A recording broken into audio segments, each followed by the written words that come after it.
We're out at midpoint overlooking the Severn estuary. The bore has just gone through and now the tide will start to rise over the next few hours, and soon all of the birds that are out here feeding on the mud will have to seek refuge out on the reserve. The Severn estuary is an internationally important habitat for these wading birds. Through the English counties it covers over 11,000 hectares and on average supports around about 42,000 birds throughout the year, which include notable populations of curlew, redshank and dunlin. On an average year here at Slimbridge, we should see 28 species of wader recorded on the site. Everything through from black-tailed godwits and ruff, perhaps to rarities, things like pectoral sandpipers and redneck phalaropes. And to celebrate this and the importance of the estuary for our wading birds, September will see the return of the Severn Wader Festival here to Slimbridge with our friends at WaderQuest. So join us on the 15th and 16th of September for special events like high tide safaris, where we'll head off the beaten track and go looking for the waders out on the river as they come to roost during high tide.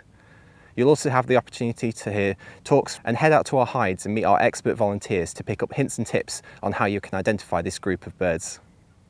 September is a great month here on the reserve to catch up with our waders as they're starting to move on their autumn passage. Some species will just stop off here like a motorway service station before they move on further south, and other birds will be starting to arrive to spend the winter with us, things like lapwing and snipe. But for many people, autumn starts with the first green sandpiper of the year, and those birds started to return as early as late June, so autumn has been going for quite a few weeks by now. But despite that, autumn will still be going for a few more weeks yet, so come down, see what you can see out on the reserve, and do let us know what you see on social media through our Facebook and Twitter pages.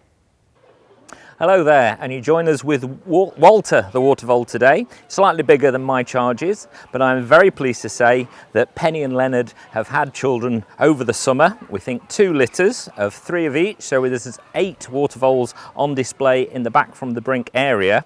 As yet, don't know if they're boys and girls, but they'll be having the health check fairly soon. Walter, the Lego water vole, is a really good example of how you can tell he's a water vole and not a water rat. He's got small ears, but they're furry, hidden in his fur. He's got his long tail, but that's also covered in fur. And he's got a blunt nose, whereas rats would have a longer, thinner nose, bigger ears, and a bald tail. Another great detail are his orange teeth. They help the water vole. They're impregnated with iron, so they're a lot harder than our teeth, but that means they can eat the shoots and the wood and gnaw at roots and logs along the riverbank. But as you might have seen from ours, their favourite at the moment is sweet corn. And you'll quite often see all the family lining up to have a chew on that.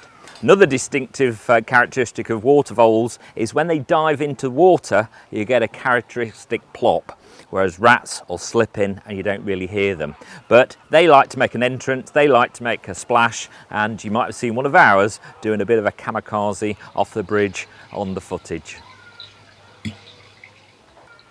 You can see Penny, Leonard and the kids back from the brink all the year round. However, Walter and his Lego chums will be leaving on the 23rd of September to go off on a little adventure at our other wetland centres. So come and say hello to Walter and his friends before the 23rd. You join me at the Andean Flamingo pen here at WWT Slimbridge, where this summer you can see some really exciting behaviours. For the first time in a very long time, these birds have produced eggs.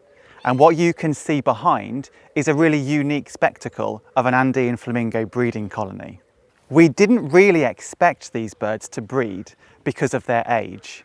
So the fact that they have produced eggs is absolutely amazing. But because of their age, we didn't really expect these eggs to be fertile. And unfortunately, the eggs weren't fertile. So the babies that you can see these birds rearing are actually baby Chilean flamingos. They've built some lovely nests, they've laid some eggs, and now we've given them Chilean flamingo chicks to rear.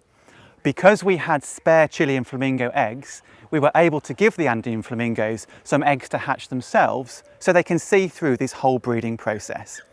So this summer, you've got the unique spectacle here at WWT Slimbridge of 4 of our 5 flamingo flocks with babies. And because these Andean flamingos are so old, it's a really nice thing to be able to see these birds doing, simply because it's so unexpected.